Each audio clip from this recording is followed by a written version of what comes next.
All right, welcome and greetings, everybody. It's me, Chris Herman, here for another episode of On Deck. In this one, I hope to entertain you with some thoughts and stories from my life that were inspired primarily by me seeing with my wife in the theater the new James Bond movie, No Time to Die. So spoiler alert, yeah, I'm going to talk about the movie.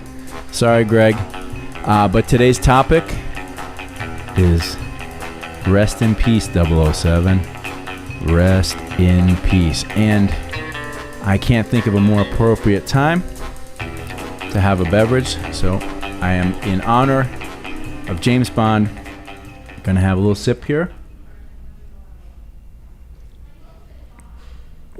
of my version of a martini, which is a Belvedere martini, extra dry, shaken up with 2 olives. That's the way I like it. Now, this is not really this is actually a coffee stirrer, so I'm sorry for that horrendous faux pas in the look of my beverage, but I assure you that's a good martini. And so it goes without saying, before I continue, if you have a moment, please subscribe to the Herman Agency YouTube channel. Ring the bell so you can get new content notifications and enjoy this content that we are working so hard to put out. And like I said, today, rest in peace, 007. This is not so much informational, but I do hope to share some stories that are meaningful to me. And, I am now recently 50 years old, and I have had the good opportunity of owning and running this company for the last 15 years, which goes back to 2006. And it just so happens that in 2006, that is when the James Bond franchise casted the one and only Mr. Daniel Craig to lead the role for a period of 15 years, and that first movie, Casino Royale, was fucking awesome. And Daniel Craig, without a doubt, is my favorite James Bond. I don't know if it's just because, he's the James Bond of this era of my life. Could be. I certainly remember as a kid watching a lot of the Roger Moore James Bond movies and loving them. They were fun. They were a little bit more silly. And I can say that I've never spent a lot of time on the Sean Connery ones, which I will do and go back to at some point in time, because I do. I've seen a little bit of it, love Sean Connery.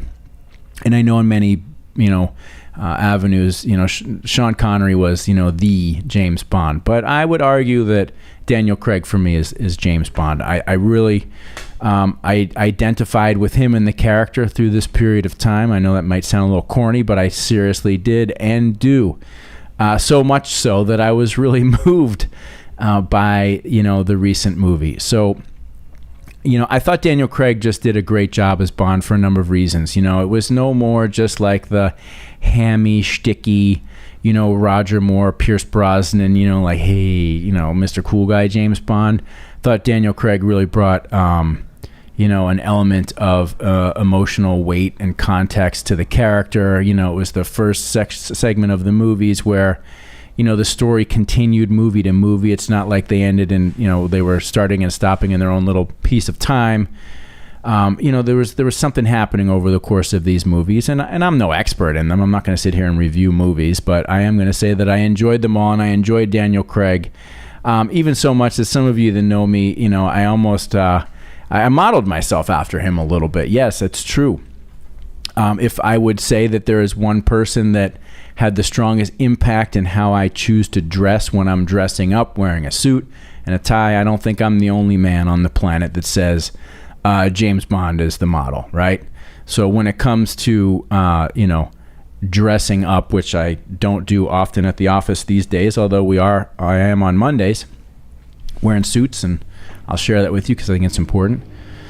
But, James Bond really the model for how to wear a suit, how to look when you're dressed as a man. And, the whole character, the whole aura, this sort of independent, sort of lonely guy that goes out and just, kicks ass and in all these amazing settings through Europe and driving fast cars. And of course, the women and all that stuff. I mean, it's great. And I can truly say that there were times in my life when I kind of identified with that, not in any other way more than maybe just how I carried myself, and maybe how at times in life, as an older guy, still not in the relationship, there were times when I wondered if I would just be sort of the James Bond bachelor of life. Silly thoughts to share with you, but it's true. I did think that at some point in time. But however, after, at a later stage in life for me, finally finding and meeting the right woman and being able to fall in love and get married and have children, any of those James Bond fantasies happily went out the window.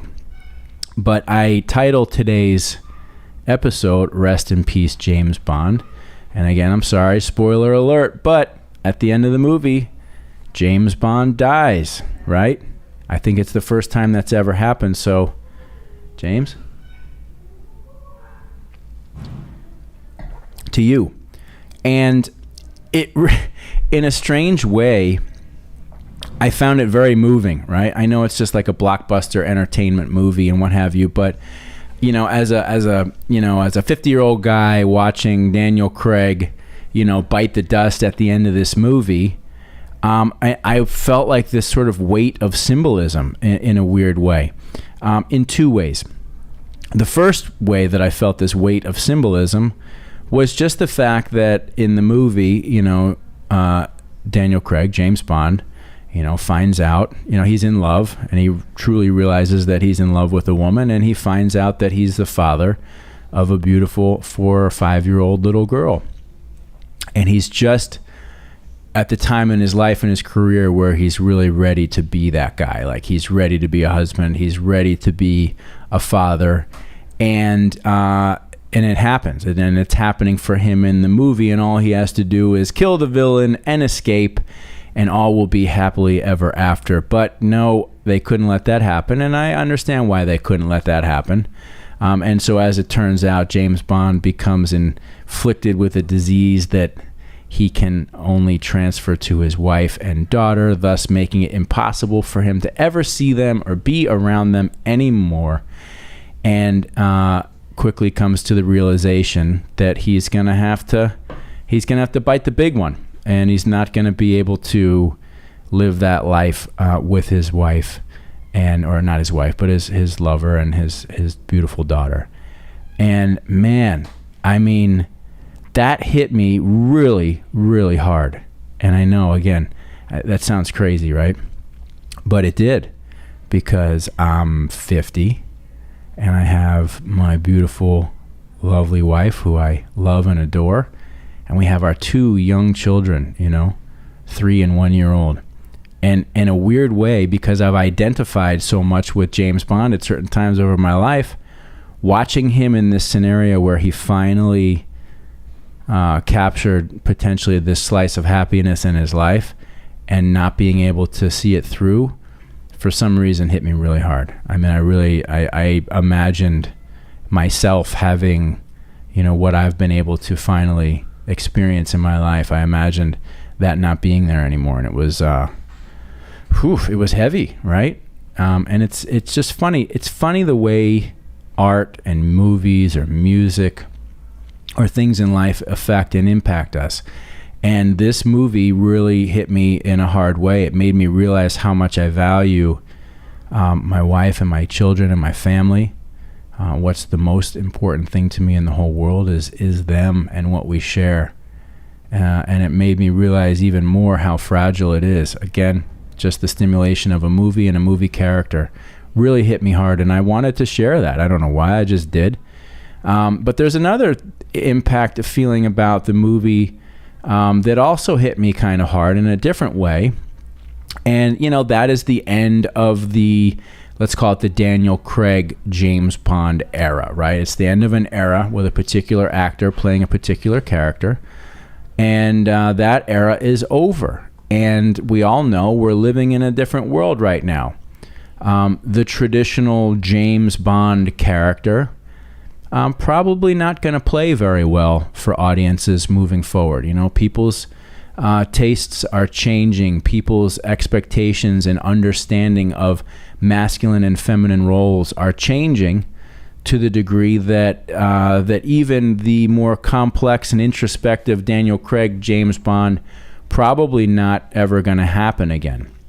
And so I felt this weird sense of like, man, it's like the end of an era, not only for this particular character, but for a particular screen adaptation of a version of a man that many of us, my age, maybe older or younger, appreciated, right? And I'm not just saying it's James Bond, or that it has to be, a white man. That's not what I'm talking about, but sort of this notion of like a very masculine man who's out to save the world and saves the day and gets the girl. I don't know if we're going to see a lot of that anymore, at least in the near future. And that's fine. Like, I'm not arguing for or against that. People's change, times change, and audiences' expectations of their character or their desire for their character change. But I certainly got this overwhelming sense of like, wow, not only was that the end of a character that I really loved and admired and sort of modeled myself after in some ways, but additionally, it's the end of an era of a certain type of archetype, if you will, if that's the right way to say that. It's the end of that archetype, perhaps. And it'll be real curious to see who they cast as the next James Bond. Will it be an African-American male? Will it be a woman? Who's going to be 007? I don't know. And I can honestly say I don't care. As long as the character is strong, compelling, complex, interesting, and dynamic, I don't know that it really matters. The notion of the old school sort of macho James Bond, it's okay for that to go. We had plenty of that. But it'll be interesting to see where they take the franchise into the future. And I will be waiting and watching when the time comes. So without further ado, I give a salute to you, Mr. Daniel Craig. That's good. I don't drink these anymore because it's just too much booze, but boy, they are good. Thank you, Daniel Craig, for doing a great job as James Bond for these last 15 years. Thanks for inspiring me in some ways. I appreciate that. Wish you the very best. And, who knows, but he bit the big one at the end of this movie. So, Mr. James Bond 007, may you rest in peace, sir.